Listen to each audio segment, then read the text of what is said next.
I want you to picture an object. It's sitting in the middle of an auction house, surrounded by, random estate sale, leftovers, old lamps, maybe some dining room sets. Right. But this object is different. It's an electric chair. Not a real one used for executions, but a stylized, kind of terrifying replica. Mm-hmm. For years, this chair sat in the lobby of a company that generated hundreds of millions of dollars. It was a symbol of absolute power, a symbol that said, we run this industry. And now it's just stuff. And now the auctioneer brings down the hammer. Okay. Sold for $2,500. It's less than you'd pay for a decent used Honda Civic. Exactly. And that image, that cheap sale of a once feared symbol is, I think, the perfect entry point for what we're talking about today. Right. We are diving into a story that is arguably the most volatile mix of American ambition and American violence we've ever covered. We're talking about the rise, the dominance, and the catastrophic collapse of Marion Suge Knight. It is a massive topic, and frankly, it's a heavy one. When we look at Suge Knight, we aren't just looking at a record executive. We're looking at a figure who, he fundamentally changed the architecture of the music business in the 1990s. Oh, completely. He built an empire on G-Funk and fear. He promised to build the Motown of the 90s, and if you look at the charts from, say, 1992 to 1996, he actually did it. That's the crazy part. The financial success is just undeniable. But you can't separate the money from the method. You just can't. No way. We're talking about a man who is currently sitting in a cell at the R.J. Donovan Correctional Facility, serving a 28-year sentence for manslaughter.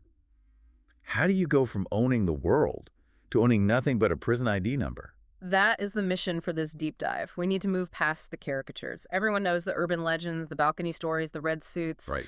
But we need to look at the mechanics. We're going to parse through the myths, the confirmed legal records, the bankruptcy filings, which are absolutely fascinating, by the way. Oh, they're incredible. And the contradictory theories surrounding the murders of Tupac Shakur and Biggie Smalls. We're trying to understand how business strategy, gang culture, and the legal system all collided to dismantle one of the most powerful men in entertainment. And we have a mountain of sources today. We've got biographical records from his childhood, legal filings stretching from the late 80s all the way to 2018, investigation reports, and those bankruptcy documents you mentioned. It's a lot to get through. It is. But before we get to the fall, we have to understand the ascent. And honestly, the beginning of this story threw me for a loop. I expected his childhood to be, a horror story. But the origin of the name Suge is... oh, it's kind of sweet. It really disarms you, doesn't it? His birth name is Marion Hugh Knight Jr., born and raised in Compton. But the name is Suge. It's short for Sugar Bear. Sugar Bear. His father gave him the nickname because, apparently, he was a sweet-natured kid. It's just... yeah. It's hard to reconcile Sugar Bear with the guy who would later allegedly dangle people off balconies.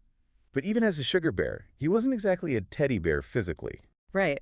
And this is crucial for understanding his psychology. He wasn't just some street tough. He was a disciplined, high-level athlete. He attended Linwood High School, where he was a track star and a football standout. Okay. He graduated in '83, went to El Camino College, then transferred to UNLV, the University of Nevada, Las Vegas. He played defensive end. Okay, for the listeners who aren't football heads, maybe explain the significance of that position. What kind of person plays defensive end? The defensive end is the aggressor. Your entire job is to disrupt. You are trying to break through the offensive line people whose only job is to stop you and sack the quarterback. So pure aggression. It requires explosive power, aggression, and a complete lack of fear regarding physical collision. You are the hammer, not the nail. And Suge Knight played this position at a Division I level. He was good. He was good enough to get a look from the NFL. In 1987, he went undrafted but got invited to the Los Angeles Rams training camp. He was cut during camp. And this is a pivot point in his life that I think gets overlooked. Imagine the frustration.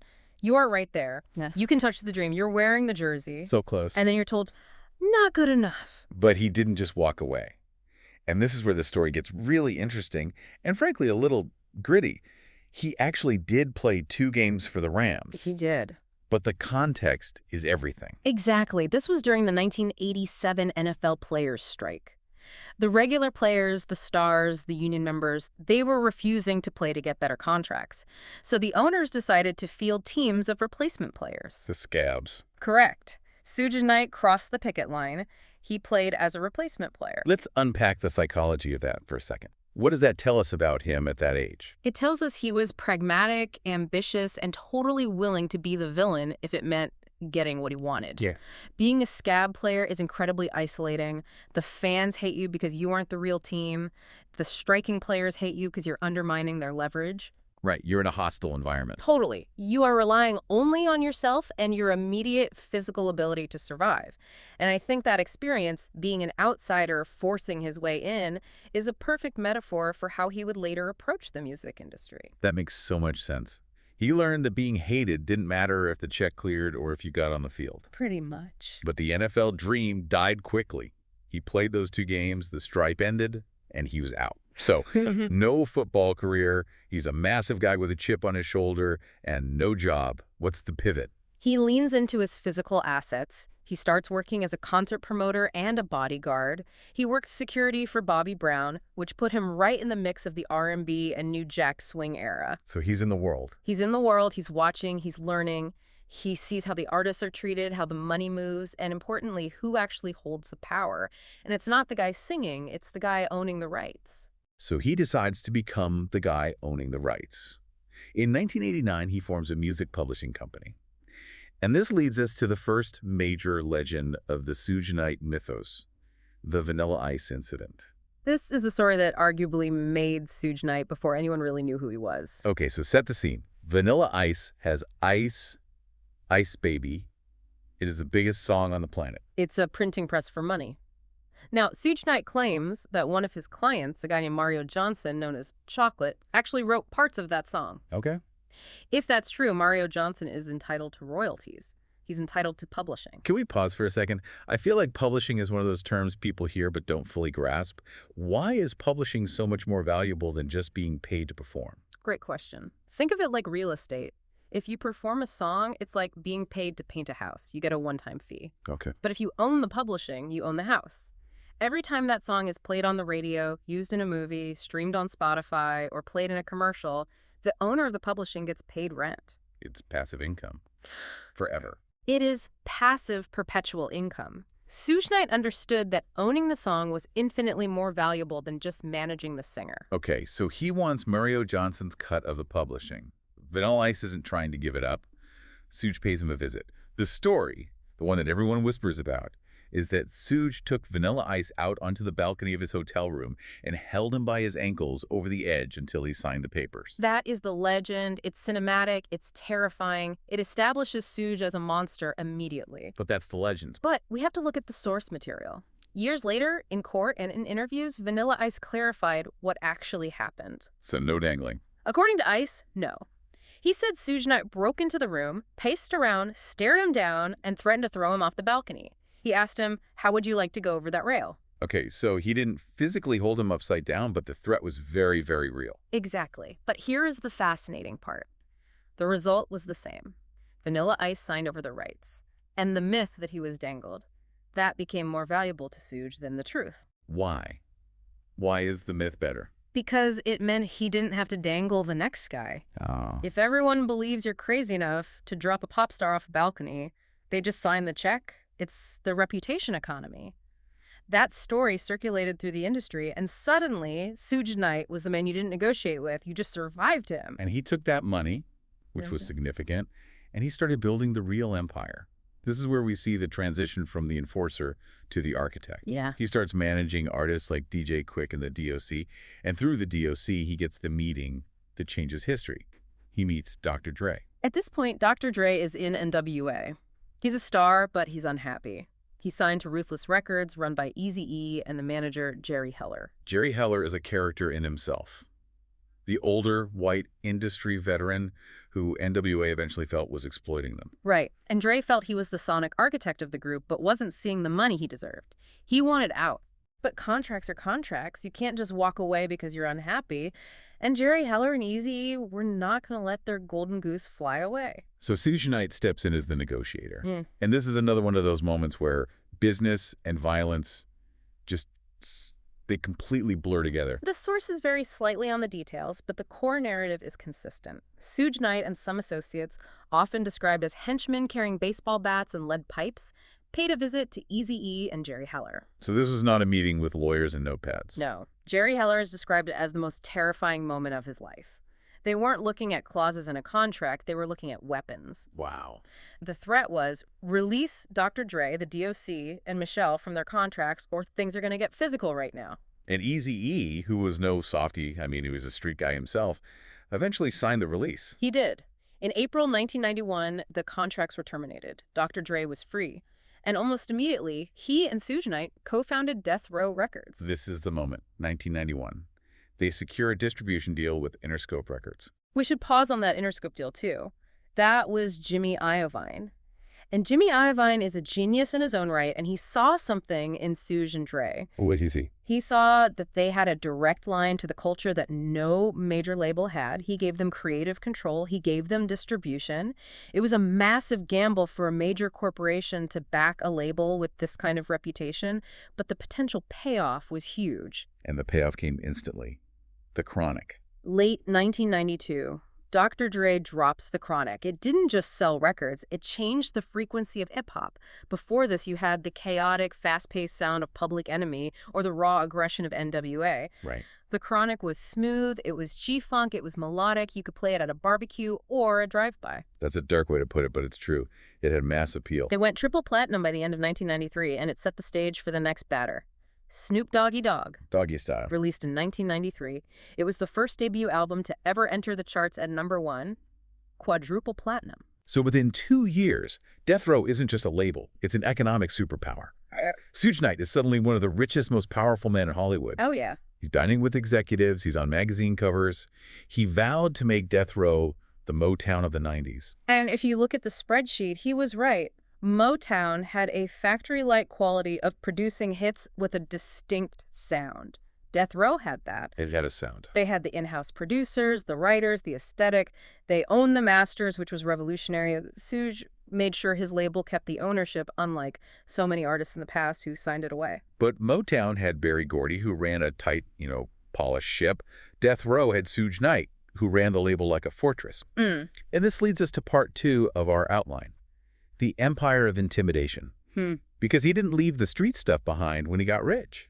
He doubled down on it. He integrated it. He integrated it into the corporate structure. Suge was affiliated with the Mob Piru Bloods in Compton, and he wasn't shy about it. He hired gang members for everything: security, promotion, office work. I remember reading about the color schemes in the office. Everything was red, the carpets, the walls. And the famous Club 662 in Las Vegas. Break that down for us. It sounds like just a random number, but it's a code, right? If you look at an old telephone keypad where the letters are under the numbers, look at the 6. It has M, N, O. Look at the 2. It has A, B, C. So 662. M-O-B. Mob. Member of Bloods. It was hiding in plain sight. He was literally branding his nightlife ventures with gang signs. But bringing gang culture into a corporate environment, I mean, that sounds like a human resources nightmare, to put it lightly. It was combustible. You have to remember, Bloods isn't just one monolithic group. There are sets. You had Mob Piru, Fruittown Piru, Looters Park Piru. And they don't always get along. Sometimes these sets have internal beefs. Now you have them all working in the same hallway, armed with egos and money on the line. The source material describes the Death Row offices as a place of constant tension. People were getting beaten up in meetings. Literally. In a meeting. Literally. If you said the wrong thing, or if Suge felt disrespected, the meeting could turn into a physical altercation. It created a culture of silence and absolute loyalty based on fear. And he wasn't just fighting his own employees. He was picking fights with the entire industry. It seemed like conflict was his fuel. It was a strategy. It kept them in the headlines. He feuded with Luther Campbell from 2 Live Crew. He went to war with C. Dolores Tucker. She was the civil rights activist, right? Yes, she was campaigning against gangsta rap, arguing that it was destroying the black community.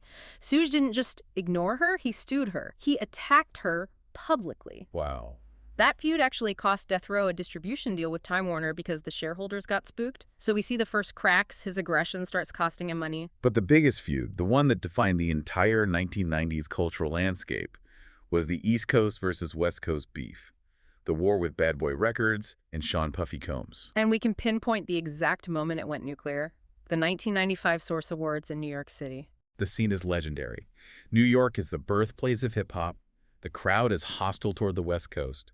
Suge Knight gets on stage. He's wearing that bright red shirt, and he grabs the mic. And he delivers a monologue that was clearly rehearsed. He says, Any artist out there that want to be an artist and stay a star and don't have to worry about the executive producer trying to be all in the videos, all on the records, dancing, come to Death Row. The crowd went nuts. Yeah. He was taking a direct shot at Puffy, who is known for dancing in Biggie's videos and being a very, very visible executive. It was a declaration of war. It wasn't just a joke. It was Suge saying, I am the alpha. He is a clown. Choose your side. And the reaction wasn't just diss tracks. It got dangerous fast. Very dangerous. The sources mentioned that a man named Conrad Tillard, known then as the hip-hop minister, actually had to intervene. Really? Yeah, he was counseling Puffy and had to send elite guards from his mosque to protect Puffy because there were credible death threats coming from Suge's camp. We aren't talking about rap battles anymore. We are talking about hit squads. And right in the middle of this brewing war, Suge makes his most aggressive business move yet. He acquires the ultimate weapon, Tupac Shakur. It's late 1995. Tupac is at a low point. He's in Clinton Correctional Facility in New York, convicted of sexual abuse. He's broke. His legal fees have drained him. He feels abandoned by his friends in the industry. And Suge Knight sees an opportunity. He flies to New York. The deal with the devil, as it's often called in the lore, Suge posts $1.4 million in bail. Cash. But the condition is a contract, a 3-album deal with Death Row. Tupac signs it on a napkin, or at least that's the story, and he's out. He's out. And he is a man on fire. He flies to LA, goes straight to the studio, and the output is staggering. All Eyes on Me was the first double album in hip-hop history. He recorded songs daily. He and Suge were inseparable. They fed off each other's paranoia and aggression. It was like pouring gasoline on a fire. Tupac adopted the Mob Piru attitude. He started acting like a soldier in Suge's army. And strangely enough, amidst all this gangster posturing, there's a detail in our notes that I found fascinating. MC Hammer. MC Hammer. You can't touch this guy. Yes. MC Hammer signed to Death Row in 1995. That feels like a glitch in the simulation. MC Hammer and Suge Knight. Hammer was trying to reinvent himself, and he was close friends with Tupac. It just goes to show how magnetic Death Row was at that moment. Everyone wanted to be near that heat. But the heat was about to burn the house down. Yeah. We have to move to September 7, 1996. Las Vegas. The Mike Tyson fight at the MGM Grand. This is the night the 90s ended in many ways. Suge and Tupac are there. They are celebrating. They are on top of the world. They leave the fight, and in the lobby of the MGM Grand, one of Suge's associates spots a man named Orlando Anderson. Orlando Anderson was a Southside Crip. Correct. And earlier that year, Anderson had allegedly robbed a Death Row associate at a mall, stole the chain. This was a violation. So Tupac sees him, and instead of letting security handle it, Tupac attacks him. Tupac throws the first punch. Then Suge jumps in. Then the entourage jumps in. They are stomping this man in the middle of a casino lobby. Cameras are everywhere. Keep that moment in mind, because that specific kick, that stomp, is going to come back to haunt Suge legally. But right now, the adrenaline is high. They leave. They go to change clothes.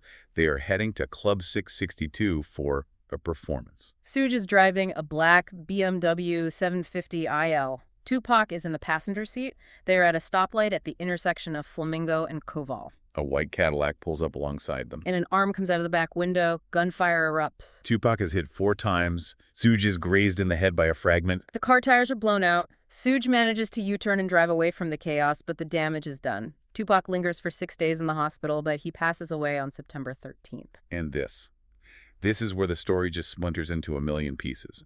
The conspiracy theories around this murder are endless, and I want to be careful here. We're going to look at the main theories that appear in the source material, but we are going to look at them critically. Agreed. We have to separate internet detective work from legal filings and credible reporting. Let's start with the most grounded theory. Theory number 1, the retaliation. This is the narrative pushed by the LA Times initially, and later by Detective Greg Kading in his book Murder Rap. This theory is simple cause and effect. Street politics. Tupac and Suge beat up Orlando Anderson in the lobby. That was a public humiliation for a Crip. Right. Orlando Anderson went back to his hotel, met up with his Uncle Keefe D and other Southside Crips, got a gun, went hunting, found the BMW, and fired the shots. It makes the most sense. You punch a guy, he shoots you. Right.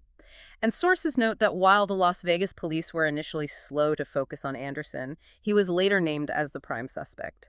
Keefe D, years later, has given interviews essentially confessing to being in the car. Okay. It's the least Hollywood theory, but it fits the gang dynamics perfectly. But people don't like simple answers. They want a mastermind, which leads to theory number 2, the insider plot. This is the Russell Poole theory. Russell Poole was an LAPD detective who became obsessed with this case. He argued that Suge Knight orchestrated the hit on Tupac himself. Why kill your golden goose? I mean, Tupac was making him millions. Poole's argument was that Tupac was planning to leave Death Row. He was auditing the books, realizing he was being cheated, and wanted to start his own label, Machiavelli Records. Wow. Suge, realizing he couldn't control him and that Tupac possessed millions of dollars in unreleased masters, decided that a dead legend was more valuable than a living rival. And this theory connects to the Biggie murder, too, right? Yes. Poole believes Suge then conspired to have Biggie Smalls killed 6 months later to make it look like a coastal war and divert suspicion from himself. He implicated rogue LAPD officers, specifically a corrupt cop named David Mack and a hitman named Amir Muhammad. This theory was huge. It was the basis for the movie City of Lies.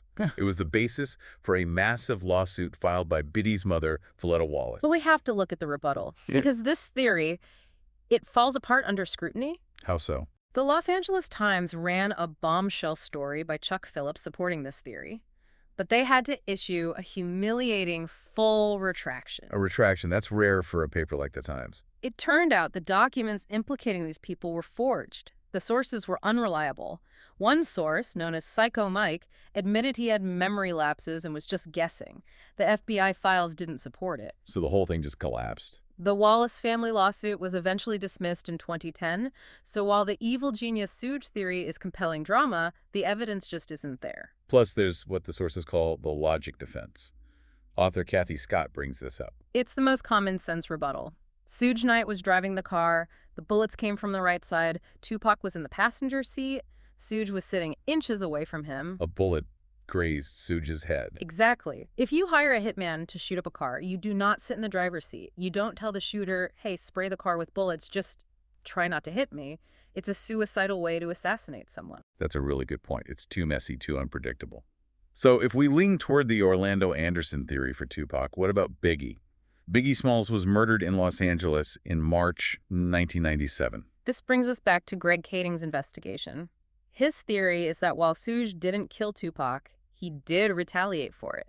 He couldn't get Orlando Anderson immediately, so he targeted the perceived enemy general, Biggie Smalls. You took my knight, I take your king. Kading alleges Suge hired a mob Piru associate named Wardell Poochie Faust to kill Biggie. Regardless of who pulled the trigger, the impact on Death Row was immediate. The empire began to fracture. It was a mass exodus. Snoop Dogg was the first to realize the danger. He openly blamed Suge for Tupac's death. He felt unsafe. I bet. He left the label leaving millions on the table and signed with No Limit Records, Master P's label. That was a huge cultural shift. Yeah. Snoop went from the smooth G-funk to the southern bounce of No Limit just to stay alive. And Dr. Dre had already left to form Aftermath, famously saying, I've had enough of the negativity. So the talent is gone. Tupac is dead. Snoop is gone. Gray is gone. But the legal system was just warming up. This leads us to part 4, the slow collapse. Remember that kick in the MGM lobby? The one caught on camera? The probation violation. Suge was on probation for a 1992 assault. That kick violated his parole. While he was recovering from the gunshot wound, the judge revoked his probation. He was sentenced to 9 years in prison. 9 years. He went in late 1996. He didn't come out until 2001. Think about how much music changed between 96 and 01.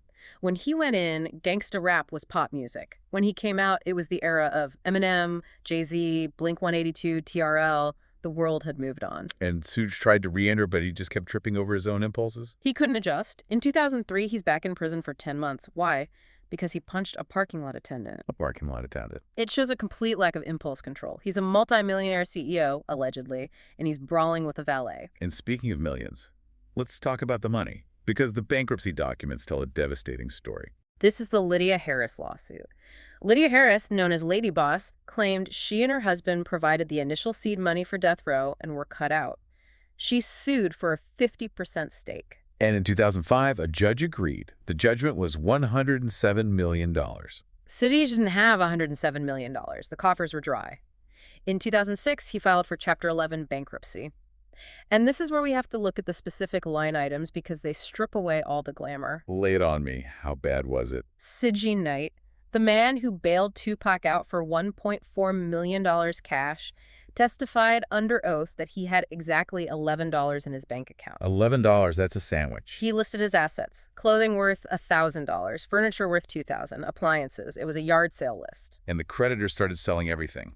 The Malibu mansion. Sold for $4.56 million to pay debts. And the electric chair. The electric chair, the symbol of death row. It was auctioned off. It sold for $2,500. It's poetic justice, in a dark way. The symbol of his power was worth almost nothing in the real world. And didn't some of his stuff end up on reality TV? It did. A storage locker full of death row memorabilia was auctioned off on the show Storage Wars. Barry Weiss bought it. Wow. It's the ultimate indignity, your empire being picked through by guys looking for a quick flip on A&E. But it wasn't just financial ruin. The enforcer reputation was crumbling too. He became a target. The fear was gone. People realized he was vulnerable. In 2005, he was shot in the leg at a Kanye West party. Right.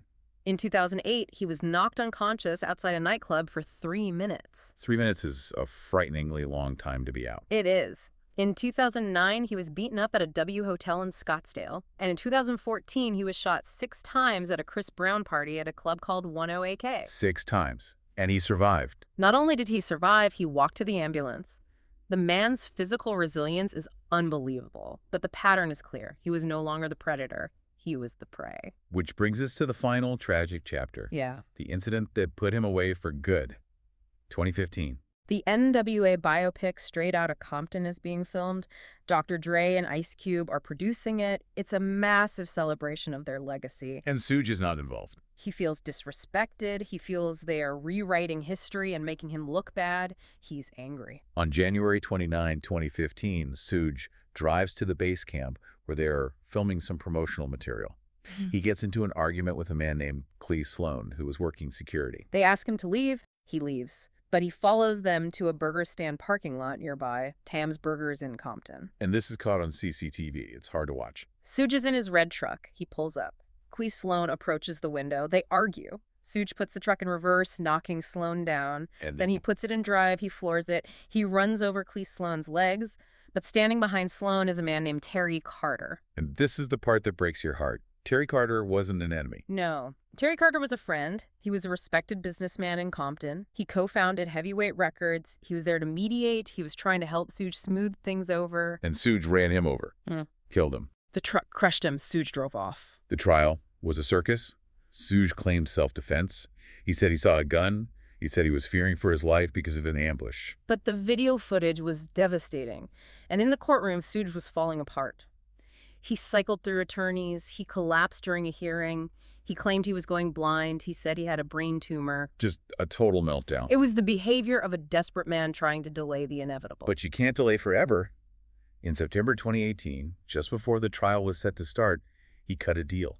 He pleaded no contest to voluntary manslaughter. In the sentence. 28 years. He got 22 years for the hit and run. And because of California's 3 strikes law, they added another 6 years for his prior felonies. So let's look at the timeline. He went in at age 53.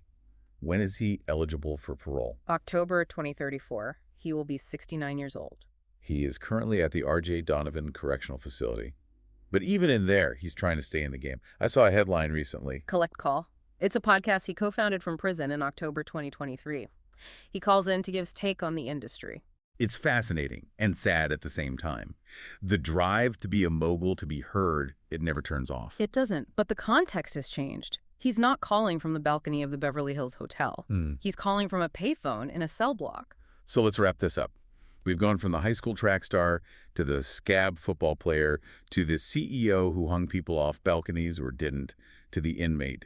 What is the takeaway here? I think the aha moment is understanding that Suge Knight wasn't an anomaly in the system. He was the system taken to its absolute extreme.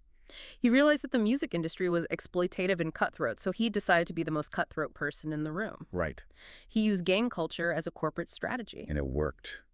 Until it didn't. Exactly. The very tools he used to build the empire, intimidation, violence, blurring the lines between the street and the boardroom, were the exact things that destroyed it.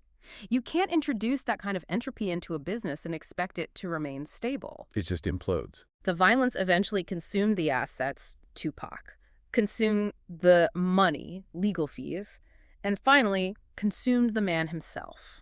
It's a Shakespearean tragedy, just set in 90s Los Angeles with a G-Funk soundtrack. It really is. I want to leave the listener with that image we started with, the electric chair, sold for $2,500, a symbol of death and power, reduced to a cheap curiosity. In a world where he once posted $1.4 million bail like it was lunch money, he ended up testifying he had $11. It forces us to ask, was the gangsta persona a marketing tool that became too real? Or was it always the reality and the music just happened to be playing in the background while the ship went down? That is the question. Thank you for listening to The Deep Dive. This was a heavy one, but an important one. If you want to see the sources we used, check the show notes. We'll catch you on the next one. Stay curious.